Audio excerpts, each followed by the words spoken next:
Bonjour à tous, je me présente Marc-André Terrien, je suis le gérant du magasin Trévy situé à Laval et c'est moi aujourd'hui qui va vous apprendre à entretenir et à opérer votre beau nouveau spa Trévy.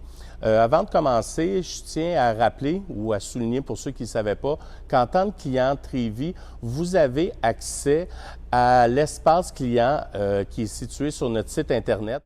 En rentrant dans l'espace client, vous allez avoir accès à la papeterie virtuelle et à l'intérieur de celle-ci, vous allez trouver de nombreux documents qui vont vous être très utiles pour entretenir et opérer votre spa. Également, sur le site Internet de Trévy, dans la section vidéo, vous allez trouver justement de nombreux vidéos qui vont vous aider à opérer votre spa. Comme par exemple, vous allez trouver des tutoriels sur l'utilisation d'une des trousses d'entretien que vous pouvez retrouver chez Trévy, tout dépendamment de la succursale où vous achetez vos produits. Mais il va y avoir également des tutoriels sur comment changer des fusibles dans votre spa si jamais celle-ci est brisée, etc. Donc, ça va être un outil de plus pour vous aider à entretenir et opérer votre spa.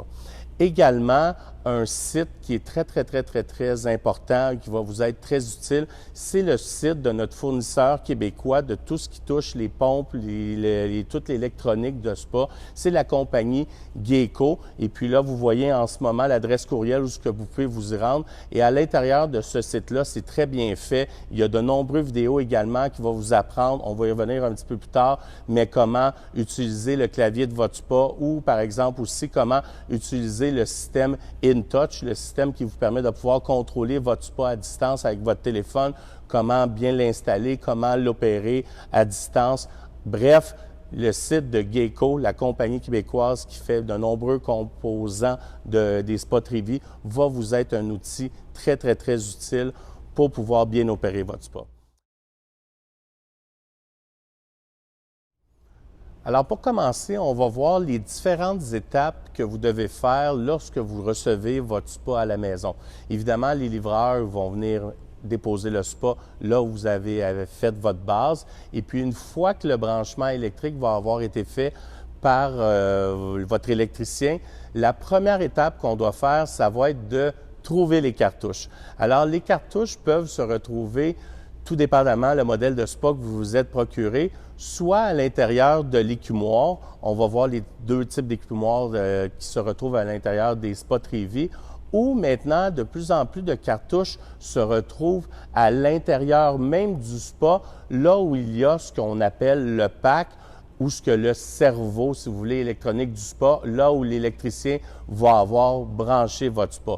Donc, si vos cartouches ne se retrouvent pas à l'intérieur de l'écumoire, ces dernières sont inévitablement à l'intérieur du spa. Alors, pour y avoir accès, la première étape, ça va être d'enlever le panneau de jupe qui se retrouve en dessous du clavier. Alors, tout dépendamment du modèle de spa que vous avez, soit vous allez avoir des vis que vous allez devoir dévisser à l'aide d'un tournevis à tête carrée, ou sinon, maintenant, les spas Trévy, il y en a plusieurs qui sont dotés de vis, de plus grosses vis qu'on peut dévisser manuellement.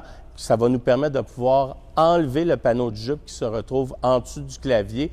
Par après, on va pouvoir enlever le styromousse qui se retrouve devant le pack et aller fouiller à l'intérieur du spa pour aller chercher les cartouches de votre spa. Alors, si vos cartouches ne se retrouvent pas à l'intérieur de votre spa, cela signifie qu'elles se retrouvent à l'intérieur de l'écumoire. Comme je l'ai dit un peu plus tôt, il existe deux types d'écumoires que l'on retrouve sur les spas Trévy. Il y a premièrement ce type d'écumoire qui est doté de grillage et pour avoir accès aux cartouches, il va falloir enlever le grillage.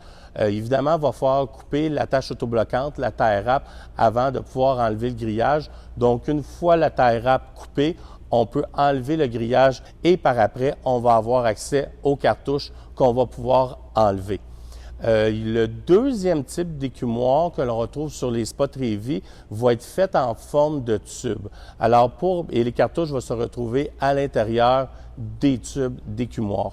Donc, pour avoir accès aux cartouches, la première étape, ça va être de couper la tâche autobloquante et par après, il va falloir dévisser l'anneau de retenue pour pouvoir enlever le tube qui va nous permettre d'avoir accès aux cartouches qu'on va pouvoir enlever. Une fois qu'on va avoir enlevé l'anneau de retenue, le tube et la cartouche, on va revisser l'anneau de retenue en premier avant de remettre le tube. Mais on ne remet pas tout de suite les cartouches, car comme on va le voir, une fois qu'on va avoir parti notre spa, la première étape, ça va être de faire un gros nettoyage. Alors, une fois qu'on a repéré où étaient nos cartouches, l'étape d'après, ça va être de remplir notre spa.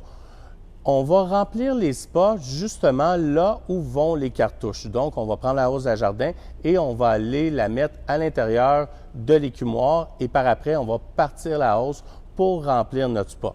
On remplit notre spa là où il y a les cartouches, car de cette façon, on va s'assurer de minimiser l'air qui va se retrouver dans la tuyauterie. Et comme ça, lorsqu'on va mettre le spa en fonction, on va avoir moins de chances que les pompes aient de la difficulté à s'amorcer. Donc, on va remplir là où il y a les cartouches et on va monter le niveau d'eau environ jusqu'à 1 ou 2 pouces en dessous de l'appui-tête le plus bas qui se retrouve dans votre spa. Une fois que le niveau d'eau va être atteint, 1 pouce, comme je viens de le dire, en dessous de l'appui-tête le plus bas, bien, on va pouvoir mettre le spa en fonction. Une fois l'eau mise dans votre spa, la prochaine étape va être de le mettre en fonction. Alors, la première chose qu'on doit faire lorsqu'on veut mettre un spa en fonction, évidemment, ça va être d'ouvrir le disjoncteur. Donc, une fois le disjoncteur en fonction, vous allez voir sur votre clavier, il va y avoir de la lumière, celui-ci va se mettre en fonction. Et puis, votre spa aussi, les pompes vont partir même si vous avez appuyé sur aucun bouton. C'est tout à fait normal. Le spa, si vous voulez, il va vérifier l'état des pompes, la température de l'eau. Donc, c'est normal que celui-ci, vous voyez de l'eau bouger dans votre spa lorsque vous mettez votre disjoncteur en fonction. Une fois que le disjoncteur va être mis en fonction et que votre spa va être en marche, la première chose qu'on va devoir faire lorsqu'on reçoit un spa, ça va être de faire le grand ménage. Car tous nos spas ont été, vous vous en doutez bien, testés à l'usine pour être sûr de l'étanchéité de celui-ci. Même si les spas ont été asséchés avant d'être livrés chez vous, il se peut fort bien qu'il ait resté de l'eau à l'intérieur de la tuyauterie. Donc, qu'est-ce qu'on fait quand on reçoit un nouveau spa à la maison? On va lui mettre un nettoyant à tuyauterie. Il existe de nombreux types de nettoyants à tuyauterie, tout dépendamment de la succursale où vous procurez vos produits, mais peu importe, quand on reçoit un spa, il va falloir faire un traitement. Il y en a certains nettoyants à tuyauterie qu'il va falloir laisser pendant une nuit de temps, d'autres qu'il va falloir mettre quelques heures, mais il va y avoir différents produits. Bref, pour savoir comment utiliser le nettoyant à tuyauterie, je vous réfère à des commis en magasin. Il est toujours très important de suivre la posologie qui va être indiquée sur le contenant du nettoyant à tuyauterie que vous avez choisi pour faire le gros ménage de votre spa. Peu importe, par exemple, le nettoyant de tuyauterie que vous allez utiliser pour nettoyer votre spa quand vous allez le recevoir, il y a quelques étapes qui sont pareilles, peu importe le nettoyant de tuyauterie. Premièrement, pendant tout le temps que les produits vont être dans le spa, il faut toujours laisser le couvert de spa ouvert. Ce sont des produits quand même assez puissants, donc on ne voudrait pas user prématurément ou inutilement le couvert de spa. Une deuxième chose qui va être la même, peu importe le nettoyant de tuyauterie que vous allez utiliser, il va falloir enlever les appuis-têtes de votre spa. Car, comme je l'ai dit, les produits sont assez puissants, on ne voudrait pas les endommager. Également, il y a certains nettoyants à tuyauterie qui vont faire beaucoup de mousse. Donc, pour éviter de créer de la mousse inutilement, trop de mousse plutôt inutilement, on va fermer les valves d'air qu'on va retrouver sur votre spa. Une fois le nettoyage de la tuyauterie terminé, il va falloir vidanger le spa. Pour vidanger un spa, il existe deux différentes façons. Premièrement, on peut le faire à l'aide d'une pompe submersible. Trévi en vend différents modèles, donc vous pouvez vous en procurer une en succursale. Et il faut prévoir, tout dépendamment de la grandeur du spa et la force de la pompe submersible, entre 45 minutes et 1h30 pour vidanger au complet l'eau du spa. Si vous n'avez pas de pompe submersible, la deuxième façon qu'on peut utiliser pour vidanger l'eau d'un spa, ça va être à l'aide d'une valve de drainage. Et les spas Trévi ont deux différents types de valves de drainage. Il va y en avoir une qui va se situer à l'extérieur du spa, tout dépendamment du modèle que vous avez choisi. Et il y a une deuxième valve qui, elle, va peut-être se retrouver à l'intérieur de votre spa. Peu importe la façon que vous allez décider de vidanger un spa, la première chose qu'on doit faire, ça va être de fermer le disjoncteur. Si votre valve de drainage se retrouve à l'extérieur du spa, pour pouvoir vidanger votre spa, il va falloir premièrement tirer une première fois sur le bouchon. Une fois qu'on va avoir tiré sur le bouchon, on va pouvoir dévisser celui-ci et une fois celui-ci enlevé, on va pouvoir venir visser la hose à jardin pour pouvoir vidanger le spa. Une fois que la hose à jardin va être installée sur la valve de drainage, pour ouvrir la valve, il va falloir tirer un deuxième coup sur la valve de drainage et une fois qu'on va avoir tiré dessus, là, vous allez apercevoir l'eau sortir par votre hose à jardin que vous allez avoir déroulée. Alors, si votre valve de drainage ne se retrouve pas à l'extérieur de votre spa, ça veut dire que celle-ci est à l'intérieur. Et pour avoir accès à la valve de drainage, encore une fois, il va falloir enlever le panneau de jupe qui se retrouve en dessous du clavier. Et une fois qu'on va avoir enlevé le styromousse, on va pouvoir regarder à l'intérieur et c'est un tuyau transparent au bout duquel il va y avoir une petite valve qu'on va pouvoir encore une fois venir visser la hose à jardin dessus pour pouvoir vidanger le spa. Une fois que la hose à jardin est vissée sur la valve de drainage, vous allez voir, il y a une petite valve qu'on doit ouvrir pour permettre à l'eau de s'échapper du spa. Et lorsqu'on vide le spa par gravité, c'est la façon qu'on appelle ça lorsqu'on utilise les valves de drainage, ça peut prendre entre 4, 5, 6 heures pour vidanger complètement votre spa. Une fois le spa vidangé, l'étape d'après va consister à venir nettoyer l'acrylique du spa. Pour nettoyer l'acrylique, Trévi recommande fortement de vous procurer un des différents types de nettoyants acryliques qu'on retrouve en succursale. Mais peu importe le nettoyant acrylique que vous allez décider d'acheter, c'est un peu toujours le même principe. On va venir en vaporiser sur l'acrylique, on va laisser travailler un petit peu et par après, on va prendre simplement un linge et puis on va venir essuyer. Et de cette façon-là, on va venir rendre le lustré du spa comme il était avant d'avoir mis le nettoyeur à tuyauterie. Une fois l'acrylique bien nettoyé, eh bien, on va refaire l'étape qu'on avait faite un peu plus tôt, soit de remplir le spa. Et comme pour la première fois, on va remplir le spa encore une fois dans l'écumoire. Et une fois que le niveau d'eau va être, comme je l'avais dit un petit peu plus tôt, à environ à 1 pouce en dessous de l'appui-tête le plus bas, eh bien là, on va pouvoir venir réinstaller les cartouches qu'on avait enlevées pour remplir le spa et puis remettre soit le tube par-dessus la cartouche ou bien de venir remettre le grillage de l'écumoire. Une fois les cartouches et les écumoires remis en place, eh bien, on va repartir le disjoncteur et une fois le disjoncteur reparti, on va pouvoir mettre la température de l'eau que l'on désire et commencer à mettre les produits chimiques nécessaires pour bien assainir votre spa.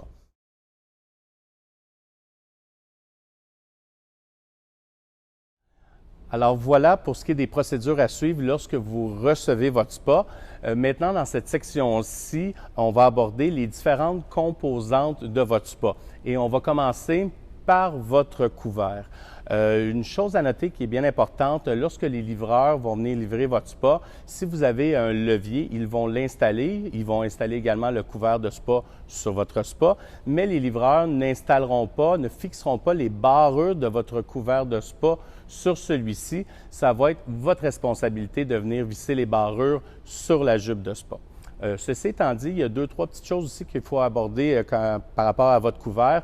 Premièrement, sur comment ouvrir le couvert de spa. Je sais que ça semble un peu enfantin, mais pour s'assurer de ne pas endommager votre spa et surtout de ne pas endommager les leviers de spa, il y a une certaine technique qu'il faut utiliser. Puis cette technique-là va être différente dépendamment si vous êtes seul ou si vous êtes deux à utiliser le spa. Alors, idéalement, si on peut être deux personnes, c'est la meilleure façon pour l'ouvrir. Il va y avoir une personne de chaque côté du spa. On va venir rabattre la première partie du couvert sur la deuxième et par après, on va venir retirer complètement le couvert de spa. Advenant que vous êtes seul et que vous voulez utiliser le spa, donc ouvrir le couvert de spa, on va commencer sur un côté par rabattre la première partie du couvert.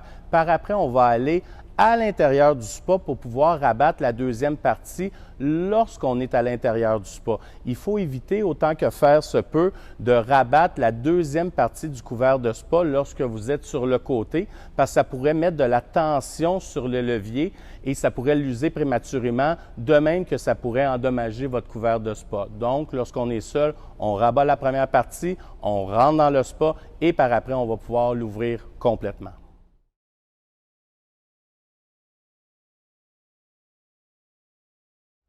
Autre point important à souligner par rapport à votre couvert de spa, c'est qu'il faut l'ouvrir le plus régulièrement possible. Trévy recommande d'ouvrir votre couvert de spa un minimum de 30 minutes par jour et ce, même si vous n'utilisez pas votre spa. De cette façon-là, ça va grandement aider votre couvert de spa à s'user moins rapidement. Spécialement si vous avez à ajouter des produits chimiques dans votre spa, c'est très important. On va ouvrir le couvert, on va partir les pompes, on va mettre les produits chimiques et on va laisser le couvert de spa pour un minimum de 30 minutes avant de refermer le couvert. De cette façon-là, on va mettre toutes les chances de notre côté que le couvert de spa va pouvoir durer le plus longtemps possible.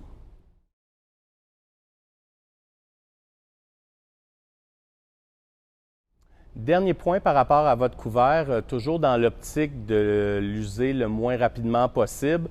Trévy vend différents types de nettoyants à couvercle, donc Trévy recommande fortement de nettoyer le couvert le plus régulièrement possible.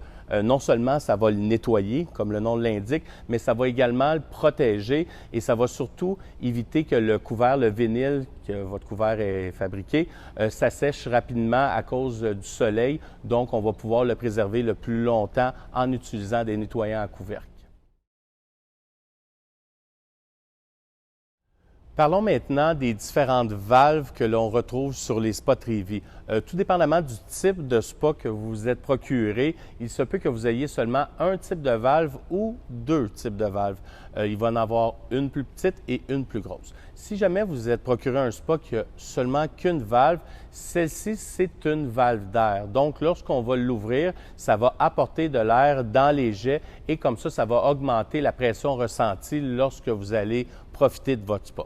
Si jamais vous avez un spa qui est muni de deux types de valves, donc une plus petite et une plus grosse, la petite valve va être une valve d'air et la plus grosse va être rattachée soit au jet de cou que vous avez sur votre spa, si jamais vous vous êtes procuré un spa qui a des jets de cou, ou sinon la plus grosse valve va être rattachée aux chutes. Donc, lorsqu'on va ouvrir la valve, ça va ouvrir la chute d'eau. Parlons maintenant des jets que l'on retrouve dans votre spa. Première chose qu'on peut dire sur les jets, c'est que ceux-ci peuvent s'ouvrir ou se fermer. Par exemple, il faut souligner que même si vous fermez votre jet de spa, il va quand même avoir un léger débit qui va s'échapper de celui-ci. C'est pour éviter qu'on retrouve de l'eau stagnante dans la tuyauterie. Donc, même si vous fermez votre jet de spa, il va quand même avoir un peu d'eau qui va s'en échapper. Et par ailleurs, ça va être la même chose avec vos chutes si vous en avez sur votre spa. Même si vous fermez la valve de votre chute, il va quand même avoir un peu d'eau qui va s'échapper de celle-ci. Deuxièmement, comme je viens de le dire, on peut fermer les jets, chacun des jets qu'on le retrouve dans votre spa. Donc, advenant que vous vouliez avoir plus de pression sur une chaise, eh bien, vous pouvez fermer tous les jets dans une autre chaise qui est associée à une des pompes que vous avez dans votre spa. Donc, de cette façon-là, lorsque vous allez partir la pompe, il va y avoir plus de pression sur la chaise que les jets vont être ouverts si vous avez fermé tous les jets d'une autre chaise. Finalement, tous les jets de votre spa peuvent se déplacer. On peut dévisser un jet de spa complètement et aller le positionner ailleurs dans votre spa, tout dépendamment du massage que vous désirez à l'endroit que vous désirez. Donc, vous avez simplement à le dévisser et le prendre avec un jet de même grosseur, évidemment, et vous allez pouvoir le changer de place. Comme ça va améliorer le confort et le massage que vous désirez avoir.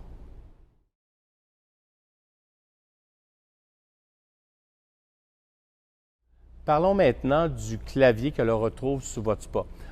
Tout dépendamment du modèle de spa que vous êtes procuré, il existe 3 différents types de claviers disponibles sur les spas Trivi. Il va y avoir le K1000, le K500 ou le K300. Évidemment, à l'intérieur de cette vidéo-ci, on ne peut pas aborder toutes les différentes fonctionnalités des 3 différents types de claviers, ça serait beaucoup trop long. Mais pour savoir comme tout le fonctionnement de vos claviers, tout ce que vous pouvez faire avec votre clavier, je vous invite, comme je l'ai fait un petit peu plus tôt dans la vidéo, à aller voir le site Internet de notre fabricant québécois des claviers, le site de Geco. Et à l'intérieur de celui-ci, vous allez trouver non seulement toute la documentation reliée à votre clavier, mais également il va y avoir de nombreuses vidéos qui vont vous expliquer toutes les différentes fonctionnalités que vous pouvez faire avec votre clavier. Ceci étant dit, il y a quand même 2-3 petites choses que je vais aborder avec vous par rapport à votre clavier. Et la première est le temps de filtration minimum de votre spa. Lorsque le spa sort de l'usine, donc qui arrive dans votre cour, il va avoir un minimum de 4 heures de filtration sur votre spa. Tous les spas sont configurés pour avoir 2 cycles de 2 heures de filtration. À l'aide de votre clavier, vous pouvez augmenter le temps de filtration minimum de votre spa.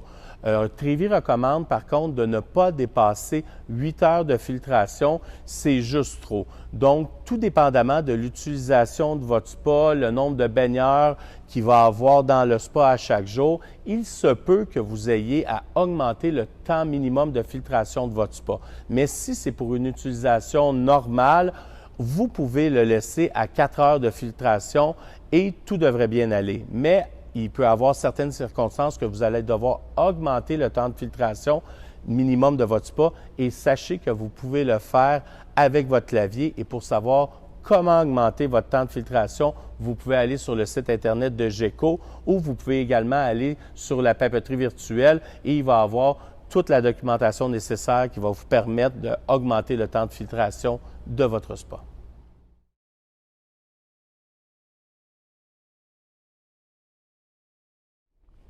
Deuxième point que je veux aborder avec vous quant à votre clavier, c'est le mode de filtration.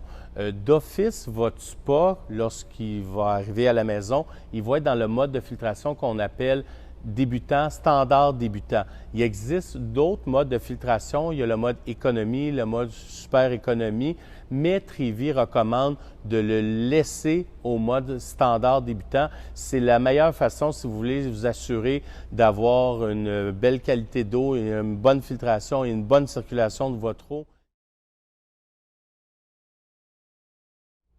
Le dernier équipement que je veux parler avec vous, c'est le système InTouch. Le système InTouch, c'est un produit qui vous permet de contrôler votre spa à distance à l'aide de votre téléphone intelligent. Pour les propriétaires de spa de la ligne Balnéo, le système InTouch vient d'office avec le spa. Si jamais vous n'avez pas un spa de la ligne Balnéo, vous pouvez toujours vous présenter en succursale pour en faire l'achat et venir l'installer par après dans votre spa. Le système InTouch vient toujours en 2 différents modules. Il va y avoir un module qui va s'installer à l'intérieur du spa et si vous avez un spa de la ligne Balnéo, il va déjà arriver installé à l'intérieur du spa et il va y avoir un deuxième module qu'on va venir installer dans le routeur de la maison. une fois le système InTouch installé à l'intérieur du spa et dans le routeur, vous devez télécharger l'application InTouch 2. C'est bien important de choisir l'application InTouch 2 à l'aide de Google Play ou du Apple Store. Vous téléchargez l'application sur votre téléphone, vous l'installez et après, vous allez être en mesure de pouvoir contrôler votre spa à distance. Encore une fois, pour savoir, surtout si vous n'avez pas un spa balnéo, vous devez installer un module, un des deux modules à l'intérieur du pack de votre spa. Je vous invite à aller sur le site de GECO. Il y a plusieurs vidéos, encore une fois, qui vont vous expliquer exactement où le brancher, comment le brancher et quoi faire pour pouvoir contrôler votre spa à l'aide de votre téléphone intelligent.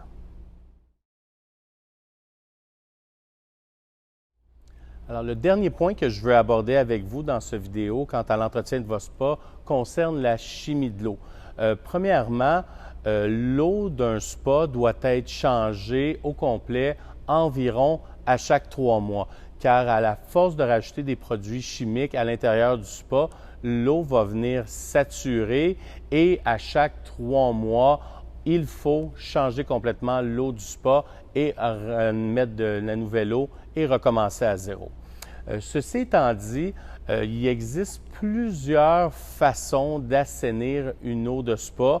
On peut utiliser du brome, on peut utiliser du chlore en pastille, du chlore en granules. Même Trévi offre différentes trousses d'entretien que vous pouvez utiliser pour assainir l'eau de spa.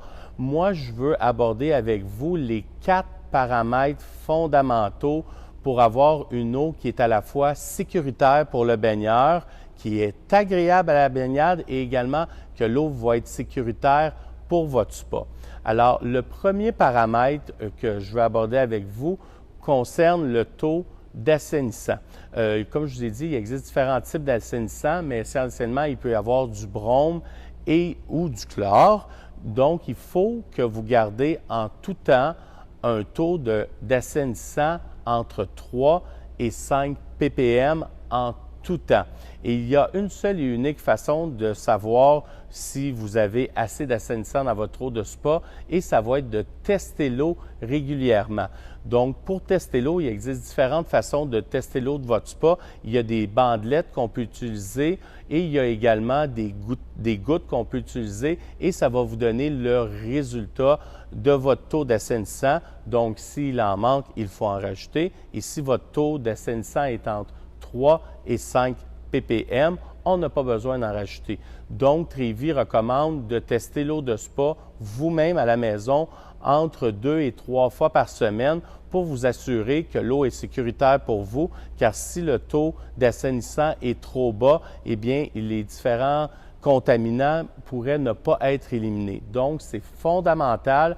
Il faut toujours, en tout temps, avoir un taux d'assainissant entre 3 et 5 ppm pour s'assurer que l'eau soit sécuritaire à la baignade. Le deuxième paramètre qui est très important que vous appreniez non seulement à tester, mais à contrôler, c'est le pH de l'eau de votre spa. Le pH, c'est la mesure de l'acidité de l'eau. Il faut apprendre à contrôler le pH pour plusieurs raisons, mais il y en a 2 fondamentales.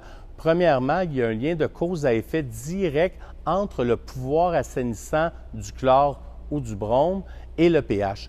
En gros, plus le pH est élevé et moins l'assainissant va être efficace. Donc, c'est pour ça qu'il faut éviter que le pH soit trop élevé. On vise à avoir un pH entre 7,4 et 7,6. C'est les paramètres idéaux pour s'assurer, premièrement, comme je viens de le dire, que l'assainissant qu'on va ajouter à l'eau agisse de façon efficace. Mais c'est également important d'ajuster le pH pour d'autres raisons, notamment pour le confort de la baignade. On veut tenir un pH entre 7,4 et 7,6 aussi parce que le pH de votre œil se situe environ à 7,4, 7,5, 7,6.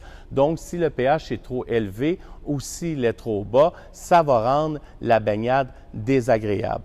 Finalement, pourquoi aussi c'est important d'ajuster le pH et d'éviter qu'il soit trop haut, mais surtout trop bas, car si on se retrouve avec une eau trop acide dans le spa, ça va rendre l'eau corrosive et ça va user prématurément les équipements de votre spa. Donc, vous devez encore une fois utiliser soit des bandelettes et des gouttes pour avoir le résultat du test de pH et par rapport au résultat que vous allez obtenir, après ça, apprendre à l'ajuster. Et pour savoir comment ajuster le pH de l'eau, c'est sûr, vous pouvez toujours lire la posologie à l'endos des contenants de pH+, ou de pH-, par exemple, mais sinon, vous pouvez toujours vous présenter en succursale et aller demander des conseils à des commis qui sont fermés pour bien vous enseigner comment ajuster le pH de votre eau. Le troisième paramètre qui est important de contrôler, peut-être un peu moins fréquemment que le chlore ou le brome, et le pH, ça va être le taux d'alcalinité de votre eau de spa. L'alcalinité, c'est du bicarbonate de soude. Il faut l'ajuster peut-être une fois à chaque mois. Et pourquoi on va rajouter de l'alcalinité dans une eau de spa? Ça va être pour stabiliser le pH. Et pour ce paramètre-là, tout comme le dernier qu'on va voir un peu plus tard pour le calcium, je vous suggère fortement de venir une fois par mois en magasin avec un échantillon d'eau. Comme ça, on va pouvoir vous dire exactement la quantité d'alcalinité que vous devez ajouter à votre eau de spa. Mais le paramètre qu'il faut obtenir quand on va venir le temps d'ajuster l'alcalinité, il faut viser environ 100 ppm d'alcalinité pour s'assurer de stabiliser notre pH de façon convenable. Le dernier paramètre fondamental qu'il faut ajuster dans une eau de spa pour s'assurer que l'eau soit sécuritaire pour justement les équipements du spa, ça va être la dureté calcique, le calcium. On va venir rajouter du calcium dans une eau de spa pour rendre l'eau moins corrosive. On vise à avoir environ 200 ppm de calcium dans une eau de spa.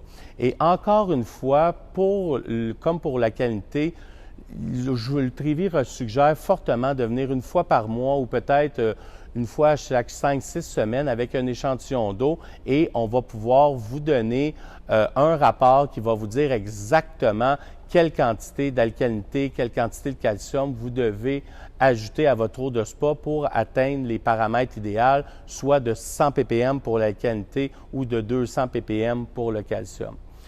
Ce sont les 4 paramètres fondamentaux que vous devez ajuster régulièrement dans votre eau de spa.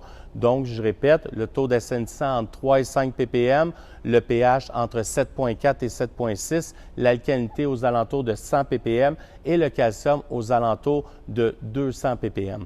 Il existe plusieurs autres produits que vous pouvez vous procurer en succursale. Ça va être des produits complémentaires.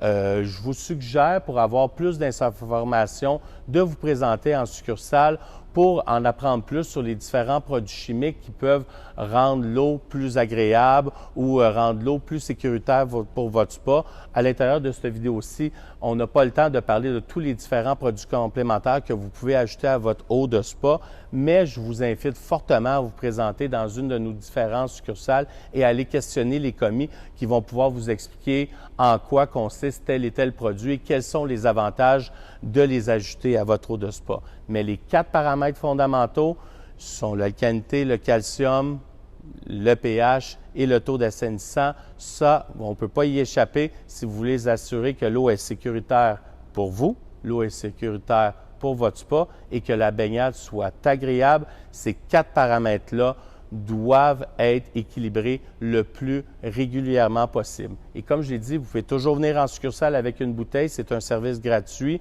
pour venir la faire tester. On va vous donner un rapport qui va vous expliquer exactement qu'est-ce qu'il faut faire pour pouvoir bien ajuster votre eau de spa. Mais on vous suggère quand même à apprendre vous-même à tester l'eau de votre spa, surtout pour le chlore et le pH, et à les ajuster vous-même.